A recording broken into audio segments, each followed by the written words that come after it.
تو کیونکہ وجود علی کا سوائے غلبے کے اور کچھ نہیں ہے، ہمیں پتا چلا علی سے ہٹ کر کوئی عزت نہیں ہے. میں توجہ، یعنی غلبے کو معنی ہے نا، عین زیز عزت جو ہے غلبے کے معنی ہے. اسی لیے وجود علی عزیز ہے، علی کی محبت عزت ہے. اسی لیے آپ نے دیکھا تو اللہ عزت کو اپنے ہاتھ سے بانٹتا ہے. تو عز من تشاء و تذل من تشاء بیدک الخیر.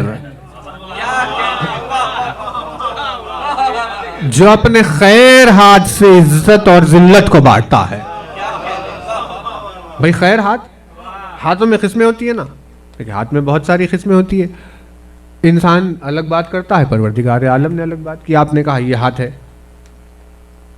ید کہتے ہیں نا ہاتھ کو. کبھی کہا جاتا ہے کہ بھئی یہ رائٹ ہینڈ ہے، دست راست ہے نا، دست راست کہتے ہیں اسے، رائٹ ہینڈ، کیونکہ راست رائٹ کو کہتے ہیں. پیشو پسو راس و چپ، یعنی سامنے پیچھے رائٹ لیفٹ. تو راست کا مطلب ہے رائٹ، دست راست. تاریخ میں یہ رتبہ ملا مالک کو، جہاں مالک اشتر کو دنیا والے کہتے تھے یہ علی کا دست راست ہے، یعنی رائٹ ہینڈ ہے علی کا. مالک اشتر کو سیدھا ہاتھ کہتے. لیکن انسان ہے یہ، کیونکہ اس کے پاس رائٹ اور لیفٹ ہوتے ہیں. اب پروردگار عالم رائٹ اور لیفٹ تو رکھتا نہیں، تو اس نے یہ نہیں کہا دست راست، اس نے کہا یدک الخیر.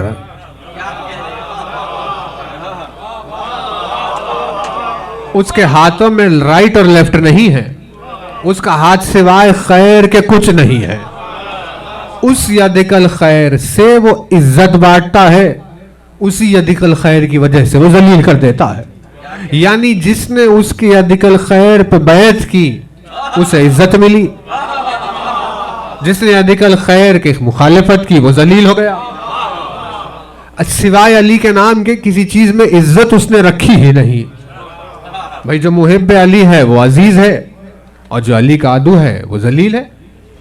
دنیا میں بھی آخرت میں بھی یہی صورتحال ہے. توجہات ہے نا. تو عزت اس نے اپنی عزت کا مظاہرہ علی کے وجود سے کیا. اور پھر کبریائی میں ابھی جو انا کی بات ہوئی، تکبر کی بات ہوئی، اپنی کبریائی کا پتہ اس نے وجود علی سے دیا. توجہ ہے نا، توجہات رہے.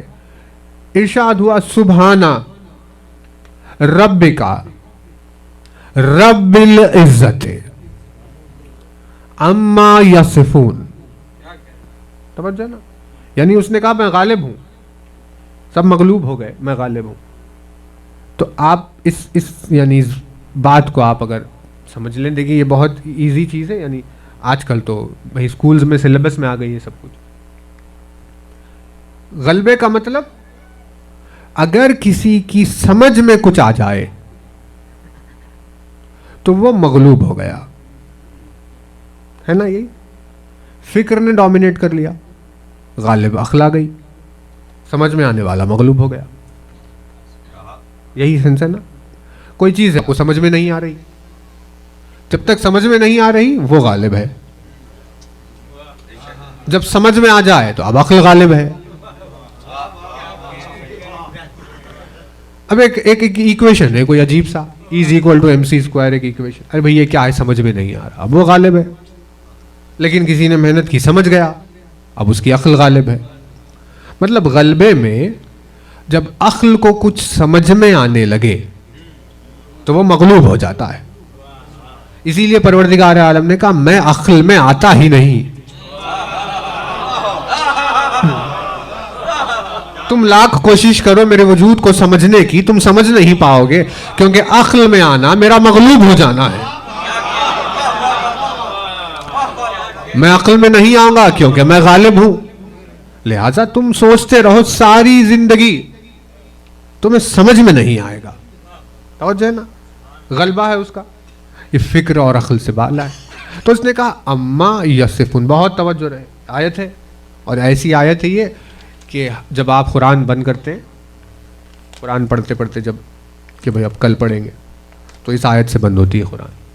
یعنی اگر کسی نے عالم دین کے سامنے قرآن پڑھا ہو تو انہیں یہ پتہ ہے، کیونکہ وہ اپنے شاگردوں کو قرآن بند کرتے کرتے یہ آیت بھی سکھاتے ہیں.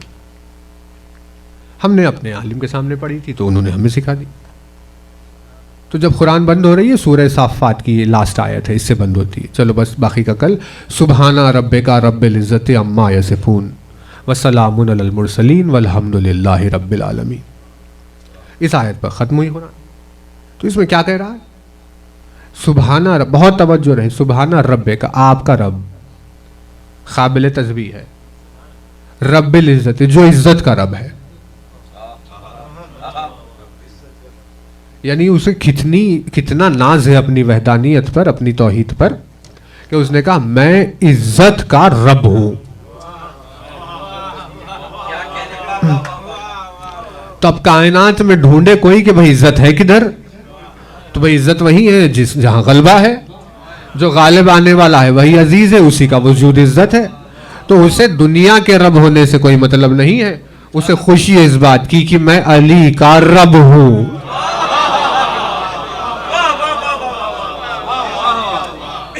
آپ سوچئے کیا وہ ہمارے جیسے گنہگار انسان کے رب ہونے پر ناز کرے گا؟ یہ کوئی ناز کا پیمانہ ہے؟ اسے ناز ہے اس بات پر کہ وہ رب علی ہے. سبحانہ ربک رب العزت عما یصفون. کس بات سے؟ ارے بھائی تم وصف کرو، سوچو تم جو چاہے، جو کچھ بھی تم سوچ رہے ہو وہ ویسا نہیں ہے. توجہ ہے نا؟ ہے نا بات واضح ہو رہی ہے؟ کچھ بھی سوچو وہ ویسا. ہم نے سوچا اچھا وہ بارش برساتا ہے، اس نے کہا نہیں میں نہیں ہوں. کہا کیوں پروردگار؟ کیونکہ سوچ لیا تم نے.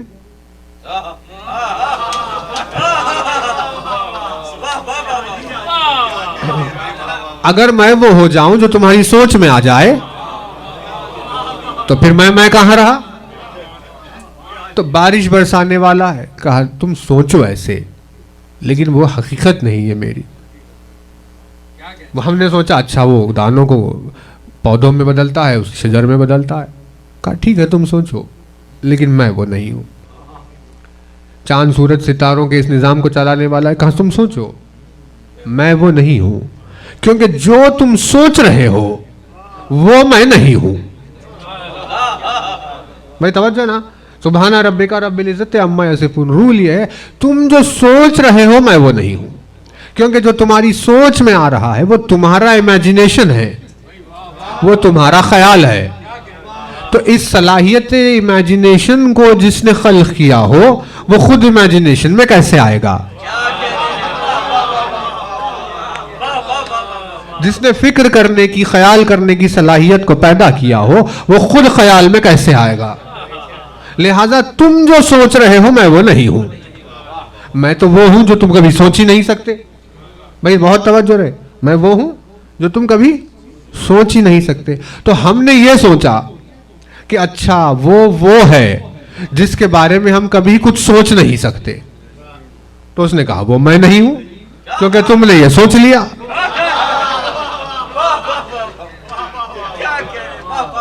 بھائی دیکھیے معیار توحید جو بیان کر رہا ہے، قرآن بیان کر رہا ہے. اگر تم نے یہ سوچا کہ اس کے بارے میں سوچا نہیں جا سکتا تو وہ میں نہیں ہوں، کیونکہ اتنا تو تم نے سوچ ہی لیا. یعنی اب جو سوچ رہے ہو، جہاں تمہاری فکر جا رہی وہ مجھ تک نہیں آ رہی، وہ میں نہیں ہوں. تو پھر آخر اب سوال اٹھے گا، پھر ہم جس کے بارے میں سوچ رہے ہیں آخر وہ کون ہے؟ آخر ہماری فکر اور عقل جا کر کس کے سامنے رک رہی ہے؟ وہ کون سا ایسا حجاب آ گیا جو فکر کو آگے بڑھنے سے روک دے رہا ہے؟ تو پتا چلا کہ اس تک پہنچنے نہ پائے، اسی لیے ہر فکر کو اپنی طرف موڑ کر علی کا وجود اس کی رضا بن گیا ہے.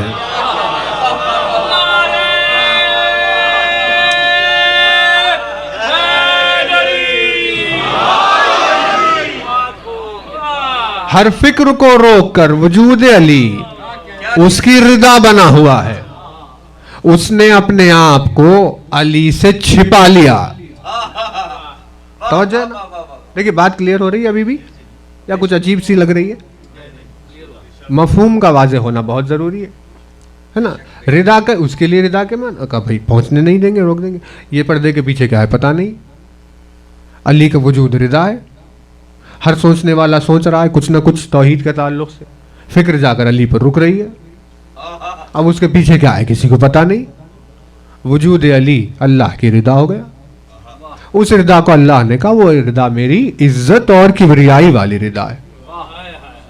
وہ میری رضا کس چیز کی ہے؟ عزت اور کبریائی. غالب بھی وہی، بڑا بھی وہی. میری عزت بھی تمہیں اسی میں نظر آئے گی، میری کبریائی بھی تمہیں اسی میں نظر آئے گی. بات واضح ہو نا. لیکن اگر ڈاؤٹ رہے تو یہ نیکسٹ اسٹیٹمنٹ ہے، دیکھیے خطبہ ہے 193 190. یہ 190 ہے، یہ 193 انشاءاللہ وقت رہا تو اس پر آئیں گے، نہیں تو ابھی اس پر بات چل رہی ہے. توجہ رہے. 190 الحمدللہ الذی لبس العز والکبریاء. صاحب حمد و پروردگار جس نے عزت اور کبریائی کی رضا کو اوڑھ لیا، روڑا ہوا ہے. عزت اور کبریائی ان دونوں کے لیے ارشاد فرماتے وختارہما، یعنی اور اللہ نے ان دونوں کا، عزت کا اور کبریائی، ان دونوں کا اختیار، ان دونوں کا مختار بنایا ہے. توجہ نا، خطبہ ہے. ان دونوں کا مختار بنایا، ان دونوں کا اختیار دیا، ان دونوں کو چن لیا ہے اللہ نے. کس کے لیے؟ وختارہما لنفسہ دون خلقہ. اس نے ان دونوں کو اپنی نفس کے لیے چنا ہے.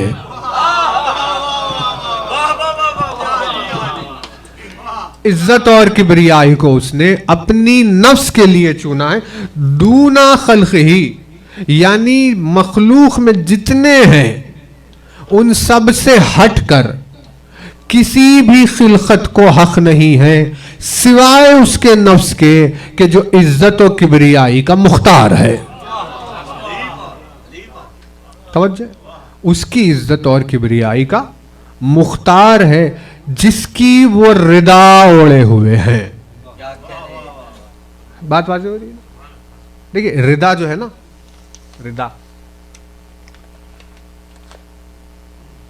اب آپ خود اپنے کسی لباس سے ایگزامپل لے لیجیے، شرٹ سے اپنے لباس سے ایگزامپل لے لیجیے. رضا کے دو پہلو ہوتے ہیں، دو چہرے. دیکھنے والوں کی طرف ایک، اوڑھنے والے کی طرف ایک، ہے نا. یہاں سے ہماری نظر پڑ رہی ہے، ہمیں آپ کی جیکٹ یوں نظر آ رہی ہے، یہ ہے اس کا ایک فیس. پہننے والے کے لیے اس کا دوسرا فیس ہے جو ہمیں دکھائی نہیں دے رہا.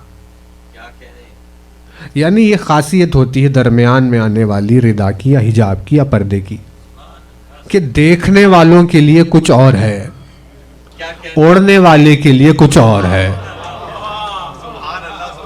دیکھنے والوں کے لیے ادھر کا اینڈ دکھائی دے رہا ہے، اوڑھنے والے کے لیے ادھر کا اینڈ ہے. اس کے وجود میں یہ دونوں خاصیتیں پائی جاتی ہے.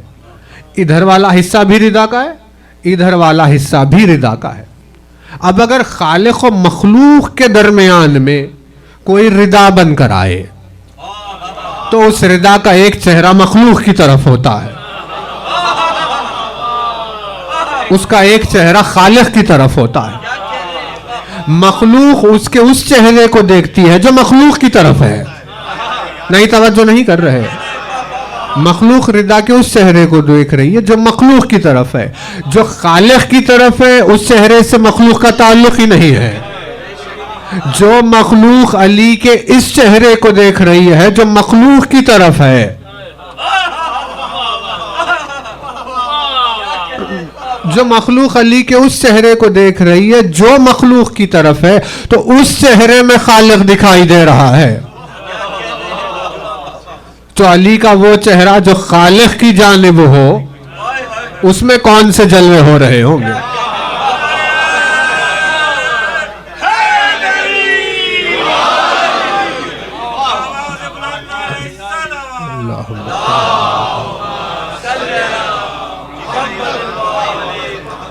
بھائی بات واضح ہو رہی ہے. جو مخلوق کی طرف اس کا چہرہ ہے، اس چہرے میں مخلوق کو خالق دکھ رہا ہے. تو جو خالق کی طرف ہے وہ کیا ہوگا؟ کیونکہ دونوں پہلو اس میں ہوتے ہیں، اسی لیے وجود علی میں یہ ضد پائی جاتی ہے، یہ وجود اس کا ہے جس میں یہ ضد پائی جاتی ہے، یعنی دو متضاد چیزیں ایک جگہ ہو جائے۔ علی سا بھی نہ کوئی عادل زمانہ ہوا کہ ایک باز و کبوتر کا آشیانہ ہوا۔ باز اور کبوتر ایک ساتھ، شیر اور بکری ایک ساتھ، بندہ اور خدائی ایک ساتھ۔ وجود میں علی کی یہ ضد پائی جاتی ہے کیونکہ وہ اللہ کی رضا ہے۔ مولانا ارشاد فرمایا کہ الحمدللہ الذی لبس العز والکبریا، صاحب حمد ہے وہ جس نے عزت اور کبریائی کی رضا اوڑھی ہے، اور ان دونوں صفتوں کو، عزت اور کبریائی کو، ان کو اس نے اپنی نفس کے لیے چنا ہے۔ بھائی بہت توجہ رہے، اپنی نفس کے لیے چنا ہے، دون خلقہ، واختارہما لنفسہ دون خلقہ۔ یہ دون خلقہ کا اضافہ یہ بتا رہا ہے کہ سوائے اس کی نفس کے کسی کو عزت و کبریائی کا حق نہیں ہے۔ جو علی سے ہٹ کر اپنے آپ کو عزیز سمجھ رہا ہے، یا جو علی سے ہٹ کر اپنے آپ میں کبریائی کا خیال کر رہا ہے، وہ اللہ سے مقابلے پر اترا ہوا ہے۔ دون خلقی۔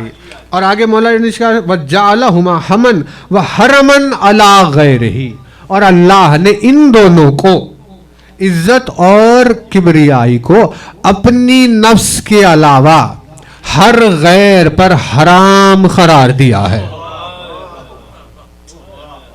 بھئی توجہ ہے، حرمن علی غیرہ، ہر غیر شخص کے لیے، اس کے علاوہ ہر کسی کے لیے اس نے ان دونوں صفات کو حرام قرار دیا۔ کتنا حرام؟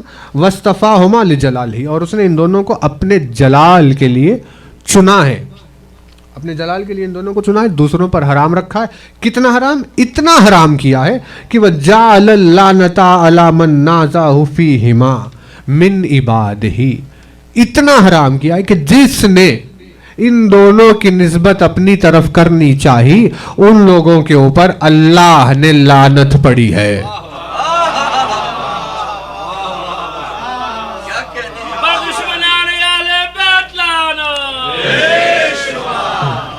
وَجَعَلَ اللَّعْنَةَ، اللہ نے ان لوگوں کے لیے لعنت رکھی ہے کہ جنہوں نے ان دونوں صفات کو اپنی طرف موڑنے کی کوشش کی۔ کیوں؟ کیونکہ یہ دو صفات علی سے جڑے ہوئے تھے، اس کی نفس سے جڑے ہوئے تھے۔ اس نے اپنی نفس کے لیے عزت اور کبریائی کو رکھا تھا، لیکن اسے دوسرے لوگوں نے اپنانے کی کوشش کی تو اللہ نے انہیں لعنت والا قرار دے دیا، انہیں ملعون قرار دے دیا، جس سے ہمیں رول سمجھ میں آیا کہ جو شے علی سے منسوب ہو جائے، جو مقام علی کے لیے طے ہو جائے، اس پر دوسرا کوئی بھی جانے والا اللہ کے نزدیک ملعون ہوتا ہے۔ یہ 1400 سال پہلے بھی یہی نظام تھا، آج بھی وہی نظام ہے، قیامت تک وہی نظام رہے گا۔ جو منصب علی تک پہنچنے کی کوشش کرے گا وہ اللہ کی بارگاہ میں ملعون ہو جائے گا۔ مخلوق اور فرشتے اور جن اور اجنہ اور انبیاء اور انسان تو بہت دور کی بات، اللہ ان لوگوں کے اوپر لعنت کر رہا ہوگا۔ الحمدللہ الذی لبس العز والکبریاء، صاحب حمد و پروردگار جس نے عزت اور کبریائی کی رضا اوڑھی ہے۔ اسی میں وہ شہزادی کونین کا جو لقب کل چل رہا تھا آ کر جڑے گا، فے توئے میم، فتم کے معنی یہ ہے کسی کو روک دینے کے، کیونکہ رضا جیسے نظر کو روک دیتی ہے، اوڑھنے والے تک پہنچنے نہیں دیتی، اسی لیے رضا فتم کا کام کرتی ہے۔ توجہ ہے نا کہ بھائی پہنچنے نہیں دیا۔ ویسے ہی جو اللہ، اب وہ تو بدن نہیں رکھتا، اس تک نظر تو پہنچ نہیں سکتی، بدن ہی نہیں ہے تو کیا کرے، تو پھر پہنچنے کے بعد کہا کہ بھائی خیال نہ پہنچنے پائے، جو آنے والے خیالوں کو روک دے، اس کی اس رضا میں جلوہ فتم چھپا ہوا ہے، اسی لیے اس نے اپنی رضا کا نام فاطمہ رکھا۔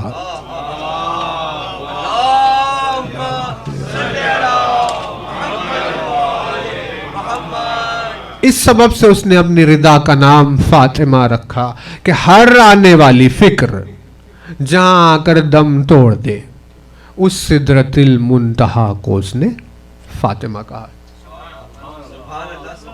توجہ نا، یعنی اہل بیت ردائے توحید ہے، ٹھیک ہے نا۔ تو دیکھیے یہ دلائل الامامہ ہے، کتاب کا نام ہے بہار الانوار میں بھی موجود ہے۔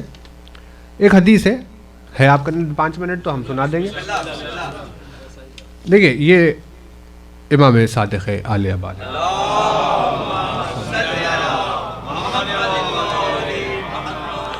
اچھا دیکھیے مزاج عارف اور ہے،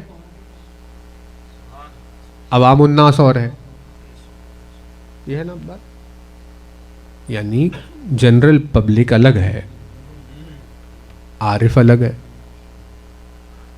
نا توجہ۔ یعنی ہمارا مقصد کیا ہے آپ کی خدمت میں اتنی دور سے یہ بات کرنے کا کہ ہم معرفت پر اسی لیے بات کریں گے تاکہ آنے میں کوئی چیز ہو، آنے جانے میں بلانے میں کوئی چیز ہو۔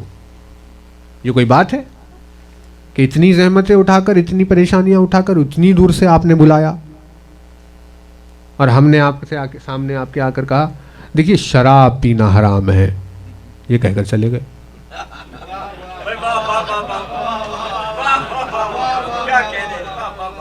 تو اس میں سینس بن رہا ہے کہ بھئی اتنی زحمتیں اٹھا کر اتنی دور سے آپ یہ بتانے آئے تھے جو ہمیں LKG میں UKG میں معلوم ہونا چاہیے تھا۔ یعنی یہ ذاکر کا حق ہو گیا کہ اگر آپ نے اتنی زحمت اٹھائی ہے اور اگر بلایا ہے تو اب ذاکر پر یہ واجب ہو گیا کہ وہ کچھ ایسی بات کرے کہ جتنی زحمتیں آپ نے اٹھائی ہے اس کے موازنے کے اعتبار سے ہو، کم از کم اتنا اس پر غالب ہو۔ تو کوئی چیز نہیں، توجہ رہے، کوئی چیز نہیں ہے دنیا میں، کوئی علم نہیں ہے ایسا دنیا میں جو زحمتوں پر غلبہ حاصل کر سکتا ہے سوائے معرفت کے۔ معرفت کا، عرفان کا ایک لمحہ پوری دنیا کی جائیداد کے اوپر بھاری ہو جاتا ہے۔ تو اس معرفت کی جستجو اور کوشش کر رہے ہیں، کیونکہ یہ جس ہستی کی نسبت سے مجالس کا انتخاب، اسی کی معرفت کو تو اللہ نے دین قرار دیا، اس کے سوا اور کیا ہے۔ تو بہت توجہ رہے، دیکھیے سوالات اٹھیں گے، ہم موجود ہے آپ کے سامنے، مجلس کے بعد بھی بات ہو سکتی ہے۔ عارف کا مزاج الگ، عوام الناس کا مزاج الگ ہوتا ہے نا۔ شریعت کے جو بیسک لاز ہوتے ہیں وہ عوام الناس کے لیے آتے ہیں، عارف کو اس کے ایکسیپشنز حاصل ہوتے ہیں، ہے نا توجہ۔ جیسے SOP کہتے ہیں ہمارے پروسیس میں، اسے آپ کے پاس بھی شاید ایسا کوئی ہو، ایک سیٹ آف رولز ہوتا ہے، یوں یوں یوں یوں یوں یوں کرنا ہے۔ جیسے آپ کے پاس سے رائٹ سائڈ ہے، شاید رائٹ سائڈ سے ڈرائیو کرتے ہیں نا، یہ رول ہے، بیسک رول۔ تو آپ کو ٹریفک لاز میں یہ سب لکھے ہوئے ملیں گے، گرین پر جانا ہے، ریڈ پر رکنا ہے، رائٹ سے تمہیں ڈرائیو کرنا ہے، یہ سب کچھ یہ ہے نارمل سیٹ آف رولز۔ پھر نیچے ایکسیپشنز بھی لکھے ہوئے ہوں گے، ہے نا، کہ اگر کنسٹرکشن چل رہا ہو، اگر کوئی ایسی صورتحال ہو تو لیفٹ سے چلے جائیے۔ بات واضح ہوتی ہے؟ مطلب جنرل رول الگ ہے، ایکسیپشن الگ ہے۔ شریعت جو آئی ہے، شریعت عوام الناس کے لیے جس حساب سے آتی ہے اس میں ایک بیسک سیٹ آف رولز ہے۔ عارف کو اس میں ایکسیپشنز حاصل ہوتے ہیں کیونکہ اس نے منزل عرفان کو طے کیا ہے۔ ایگزامپل، حکم شریعت یہ ہے جان بچانا واجب ہے، جان پر بنائی، ہمیں بچانا ہے اپنے آپ کو، واجب ہے، اگر نہیں کیا گا، نہیں کریں گے تو حرام ہے، مر جائیں گے تو اس کی بھی سزا ہے، یعنی گناہ ہے وہ، کیونکہ جان کا بچانا واجب تھا۔ یہ ہے رول شریعت کا۔ عارف کا ایکسیپشن الگ ہے۔ کربلا کے میدان میں زبان حسین سے سنا، اس سے بڑھ کر موت پر اور کیا یقین چاہیے؟ میرے ساتھ رکو گے کل مارے جاؤ گے۔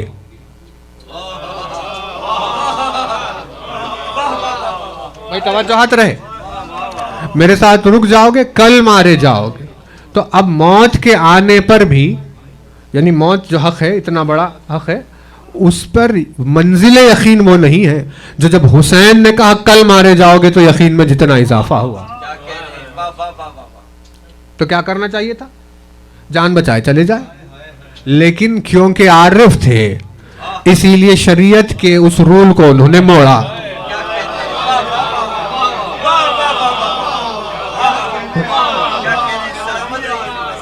انہوں نے کہا ہم جان سے نہیں بچائیں گے یا حسین، ہم تو آپ کے ساتھ قتل ہونے والے ہیں.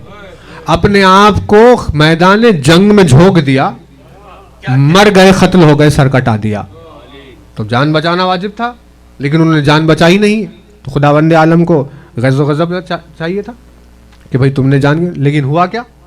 1400 سال سے ہو رہا ہے السلام علیکم یا انصار دین اللہ.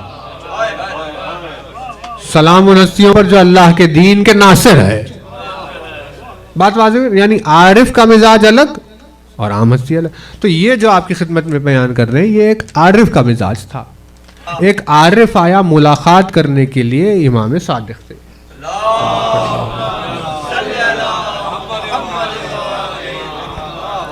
وہ عارف ہے، اب اس کی مرضی ہے، اس نے ملاقات کے لیے، وہ پہچانتا ہے کہ کدھر آیا ہے، اسے پتا ہے کس کی ملاقات کے لیے آیا، اسے پتا ہے کس کی زیارت کے لیے آیا. تو اس ہستی کا نام لکھا یونس بن ذبیان. دلائل الامامہ ہے، بہار الانوار، یہ حدیثیں ہم روز لے کے آتے رہیں گے آپ کی خدمت میں. کسی کو اگر دیکھنا ہو بھائی کدھر سے، تو یہ ہے اس کی ساری باتیں. آ گیا، دروازے پر کھڑا ہو گیا، جانتا ہے کس سے ملاقات کی. تو اس نے دروازے پر کھڑے ہو کر سلام کیا باہر سے بآواز بلند. اس نے کہا السلام علیکم یا بیت اللہ. السلام علیکم یا بیت اللہ. جہاں امام کھڑے ہوئے، میرا سلام ہو اللہ کے گھر پر. ہے نا توجہ؟ اے بھائی بیت اللہ ہے کون سا؟ بیت اللہ کعبہ ہے نا، کعبہ بیت اللہ ہے. وہ کعبے کو نہیں گیا، امام کے گھر کو آیا. اس نے کہا السلام علیکم یا بیت اللہ، میرا سلام اللہ کے گھر پر. تو جس سے کیا بات سمجھ میں آئی؟ اللہ تو لامکان ذات ہے، اسے گھر کی ضرورت ہے نہیں. پھر اس کے گھر سے مراد اس کا گھر اس جگہ کو کہتے ہیں جہاں اس کی حجت رہتی ہے. اگر علی کعبے میں نہیں آتے تو کعبے کو بیت اللہ ہونے کا شرف حاصل نہیں ہوتا. آمد علی نے کعبے کو بیت اللہ بنایا ہے اور یہ کہہ رہا ہے جہاں امام ہو وہی جگہ اللہ کا گھر ہوتا ہے. السلام علیکم یا بیت اللہ. اس نے کہا السلام علیکم یا بیت اللہ و نورہ، سلام اس پر جو اللہ کا نور ہے. سلام اس پر جو اللہ کا نور ہے. بھائی توجہ، نور کسے کہتے ہیں؟ جیسے آپ ایگزامپل اگر سورج کا لیں تو سورج اور اس کی روشنی. سورج کو کس سے پہچانتے ہیں؟ روشنی سے پہچانتے. روشنی کو ہٹائیں سورج پہچانا نہیں جائے گا. یہ ایگزامپل ہے. نور اہل بیت نور ہے، اللہ وجود ہے. اہل بیت کے بغیر اللہ پہچانا نہیں جائے گا. بھائی سورج نکل گیا، روشنی نہیں ہے. اب آپ کہیں گے لاکھ کہ بھائی نکل گیا. ہم کہیں گے کہاں ہے روشنی؟ اندھیرا ہے ابھی نہیں نکلا. مطلب پہچانا روشنی سے جا رہا ہے. وجود اس کا ہے لیکن اس کی معرفت اس کی روشنی ہے. اس نے کہا میرا سلام اس پر نور پر. نور ہی سے، اسی سے تو وہ راستے بتاتا ہے. بھائی اندھیرے میں دکھائی نہیں دے رہا ہے، صبح ہوئی سورج نکل گیا، سب کو دکھ رہا ہے راستہ کیونکہ روشنی پھیل گئی. یعنی وہ ہدایت اپنی روشنی سے دے رہا ہے، اس لیے اس کا روشنی نور کہتے ہیں اسے. نور ہو اللہ کے نور پر میرا سلام. سائل نے کہا، یعنی آنے والے نے، ظاہر نے کہا میرا سلام اللہ کے نور، یعنی جن سے اللہ پہچانا جا رہا ہے اس ہستی پر میرا سلام ہو. میں کھڑا ہوا ہوں جس گھر کے باہر، وہ اللہ کا گھر ہے. جو اس گھر میں موجود ہے وہ اللہ کا نور ہے، اسی سے اللہ پہچانا جا رہا ہے. توجہ ہے نا؟ السلام علیکم یا بیت اللہ و نورہ و حجابہ، میرا سلام اللہ کے حجاب کے اوپر. میرا سلام اللہ کی رضا کے اوپر، کیونکہ انہی کا وجود اللہ کا حجاب ہے۔ کا کن معنی میں کہا؟ ہر آنے والی فکر جس بارگاہ میں آ کر سجدے میں گر کر ختم ہو جاتی ہے وہ ان کی بارگاہ ہے، اس کے پیچھے جو موجود ہے کسی کو پتا نہیں، اسی لیے یہ حجاب توحید ہے۔ بھائی توجہ، السلام علیکم یا بیت اللہ و نورہ و حجابہ، میرا سلام اللہ کے حجاب کے اوپر، میرا سلام اللہ کے پردے کے اوپر، میرا سلام اللہ کی رضا کے اوپر۔ تو اب مولا نے فرمایا کہ اس کی رضا عزت اور کبریائی کی رضا ہے، جن کو اللہ نے صرف اپنے نفس کے لیے، کسی اور کے لیے اجازت نہیں دی، اپنی نفس کے لیے انہیں مختار بنایا، ان دونوں کا مختار اپنی نفس کو بنایا ہے نا، سوائے اس کے کسی کو عزت اور کبریائی نہیں، وہ اس کی رضا ہے، وہ اس کی چادر ہے۔ اس نے کہا سلام ہو میرا اللہ کے حجاب کے اوپر۔ باہر آئے امام، اسے اندر بلایا۔ جب یہ اندر گیا تو مولا نے نہیں کہا یہ تو کیا کہہ رہا تھا،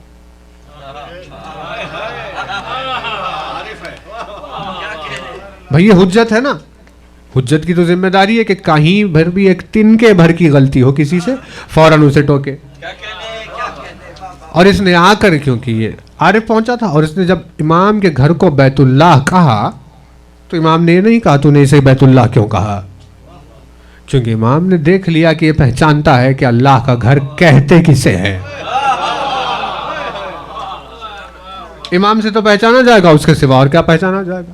وَنُورُهُ وَحِجَابُهُ، میرا سلام اس کے نور پر اور اس کے حجاب۔ تو اس نے آنے والے نے حجاب کہہ کر آواز دی، رضا کہہ کر پکارا اس نے۔ امام نے اسے جب بلایا تو اس سے کہا کہ مجھ سے سوال کر۔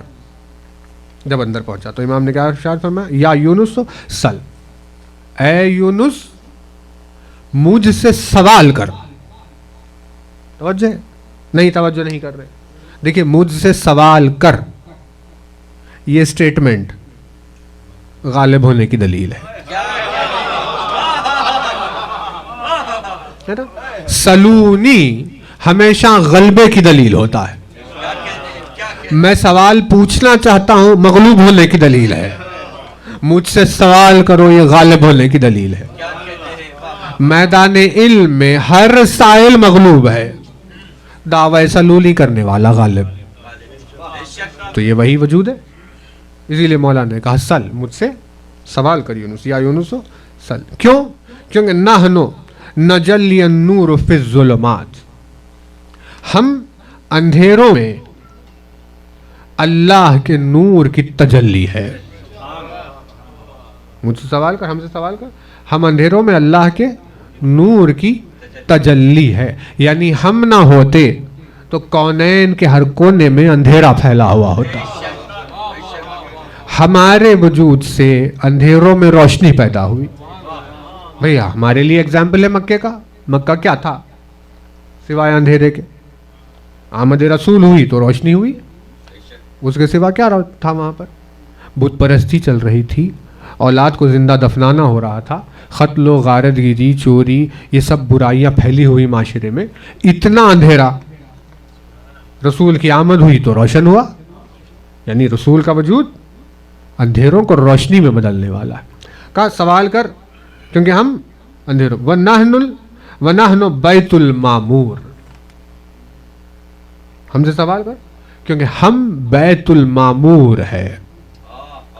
بیت المعمور ہم ہیں جس کی شبیہ میں کعبہ بنایا گیا، یعنی بیت المعمور ہم ہیں، اس کی شبیہ کعبہ ہے۔ جو شبیہ ہے اس کا اتنا احترام ہے، جو شبیہ ہے اس کا طواف ہے، جو شبیہ ہے اس کو سجدہ ہے، جو شبیہ ہے اس سے نماز ہے، جو شبیہ ہے اس سے حج ہے، جو شبیہ ہے تو اتنی اہم ہے، تو سوچو کہ اصل کی اہمیت کا کیا عالم ہوگا۔ بات واضح، ہم بیت المعمور ہے، ہماری شباہت میں کعبے کو بنایا گیا۔ الذی من دخلہ کان آمنا، کون سا بیت المعمور؟ وہ کہ جو اس میں داخل ہو جائے اسے امان ہے نا؟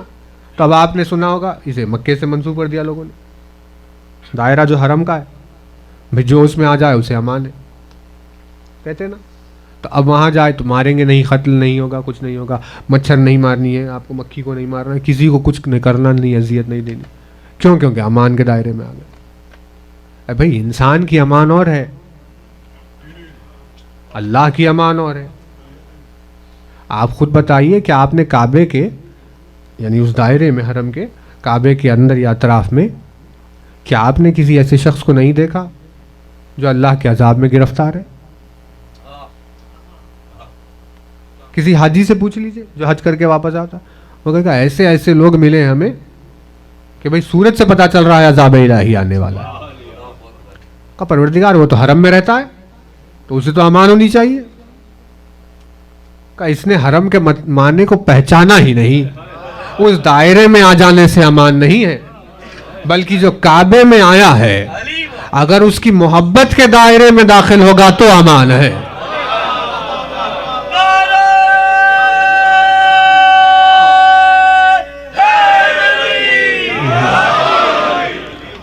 ہے نا توجہ؟ یعنی اس دائرے میں داخل ہونے والے کو امان نہیں ہے, الفت علی کے دائرے میں داخل ہونے والے کو امان ہے.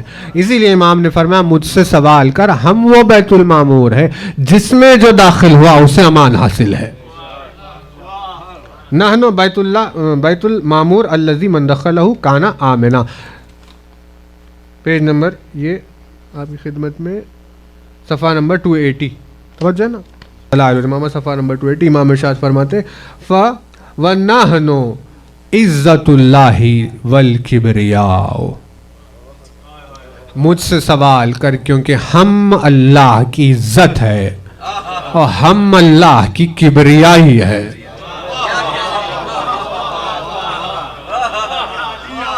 ہم سے اللہ کی عزت کو سمجھا جائے گا, ہم سے اللہ کی کبریائی کو پہچانا جائے گا. ہم اس کی عزت و کبریائی ہے. آنے والے نے حجاب کہہ کر سلام کیا. امام نے اپنے تعارف میں عزت و کبریائی کی بات کی.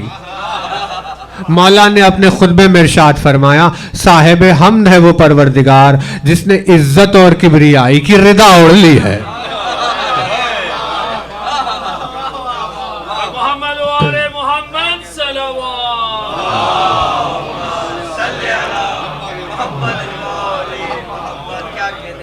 اس نے سلام کیا حجاب کہہ کر. مولا نے کہا ہم عزت و کبریائی, اور اپنے خطبے میں علی نے بیان کیا عزت و کبریائی کی وہ رضا اوڑے ہوئے ہیں.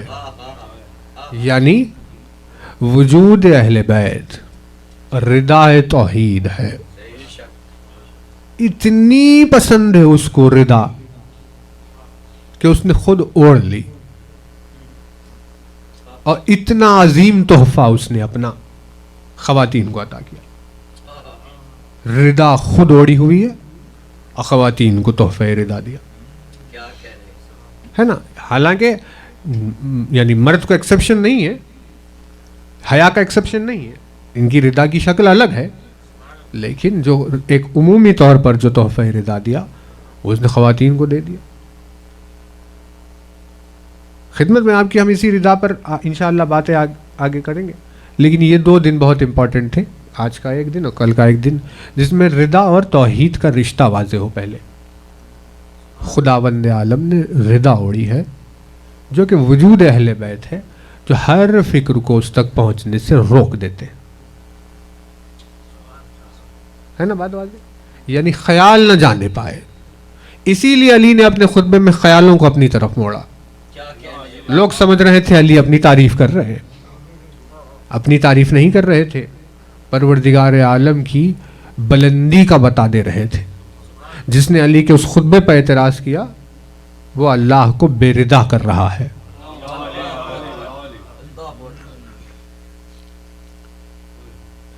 القاب میں سیدۃ النساء العالمین کے ایک لقب ہے حجاب اللہ, اللہ کا حجاب. فتم سے جڑا ہوا ہے نا, انشاءاللہ دیکھیے اب اور بات ہوگی, لیکن جڑا ہوا ہے فتم سے. جس کا وجود اللہ کی رضا ہو, جس کا وجود اللہ کی عزت اور کبریائی والی رضا ہو, اس کی بیٹی ایک چادر کا سوال کر رہی تھی. یعنی مصائب میں اور طول دینے کی ضرورت نہیں ہے. یہ حیا کا جو مضمون بے انتہا لطیف عزاداروں کو تنہائیوں میں رلاتا ہے. جب سارے دن بھر کے کام کاج سے ہر چیز سے جب فارغ ہو کر جب لیٹتے ہیں سونے کے لیے، اور اس وقت جب آہستہ آہستہ تنہائیوں میں خیال جو آگے بڑھنے لگتا ہے قرب اہل بیت کی طرف، ویسے عالم میں انہیں ان چیزوں کو یاد کر کے گریہ طاری ہو جاتا ہے. تصور کرے کوئی کہ کیا زمانہ اہل بیت نے دیکھا، کیا دور علی کی بیٹیوں نے دیکھا، کیسا وقت ان پر سے گزر گیا. ایک دنیا میں کوئی عام خاتون اگر ہو آج یعنی اتنے پرآشوب زمانے کی اگر آپ بات کریں تو اتنے پرآشوب اور ظلم و ستم کے زمانے میں بھی اتنی غیرت باقی ہے آج بھی کہ اگر کوئی خاتون آج ایک چادر کا سوال کرے تو چار طرف سے اس کے لیے چادروں کا اہتمام کیا جاتا ہے. اتنے پرآشوب دور میں بشریت کے لیے اتنا اہتمام کیا جاتا ہے. لیکن وہ علی کی بیٹی جو اللہ کا حجاب ہو، بے مخنہ و چادر بازار کے درمیان میں کھڑے ہو کر ایک چادر کا سوال کر رہی تھی. کسی نے ایک چادر کے سوال کو پورا نہیں کیا. کوئی یعنی تکلیف قلب زینب کو دیکھے کہ قلب پر کیا گزر رہی ہوگی، کیونکہ کسی خاتون کے لیے اس سے زیادہ کوئی بنیادی سوال نہیں ہے، اس سے زیادہ کوئی بیسک سوال نہیں ہے سوائے اس کے کہ چادر کا سوال ہو. ایسا سوال وہ گھرانہ کر رہا تھا جس گھرانے سے دنیا نے پردہ کرنا سیکھا ہو، اور ایسے سوال پر کوئی جواب نہیں دیا گیا. بے مخنہ و چادر بازار سے گزر گئی، بے مخنہ و چادر دربار سے گزر گئی، بے مخنہ و چادر زندان میں رہ گئی. یعنی کیا ایام زینب پر گزر گئے. اسی لیے جب اس وقت جب اپنی ماں کو مدینے میں جب فیدق کا سوال کرنے کے بعد شہزادی کونین پلٹ کر واپس آئی تھی تو عجیب جملہ زینب نے کہا تھا کہ اماں یہ کیا انقلاب زمانہ ہے کہ نانا کے گزرنے کے بعد تجھے جا کر دربار میں کھڑے ہونا پڑ گیا. اس جملے کو سنتے ہی فاطمہ کے کلیجے کے ٹکڑے ہو گئے. ایک مرتبہ اپنی بیٹی کے سر پر ہاتھ پھیرتے ہوئے کہا زینب سب یہ کہیں کہ میں دربار میں جا کر آئی ہوں تو کہیں، لیکن تو نہ کہنا کہ میں دربار میں جا کر آئی. کامہ اس کی وجہ کا ہے کہ اسی لیے کیونکہ میں دربار میں گئی میرے سر پر چادر موجود تھی، میں دربار میں گئی میرے بازوں میں رسن بندی ہوئی نہیں، لیکن میری نگاہوں میں تیرا دربار شام میں جانا نظر آ رہا ہے جہاں بے مخنہ و چادر 700 کرسی نشینوں کے درمیان تو رسن بستہ کھڑی ہوئی رہے گی. یہ تیری منزلیں ہیں جن سے تجھے گزرنا ہے.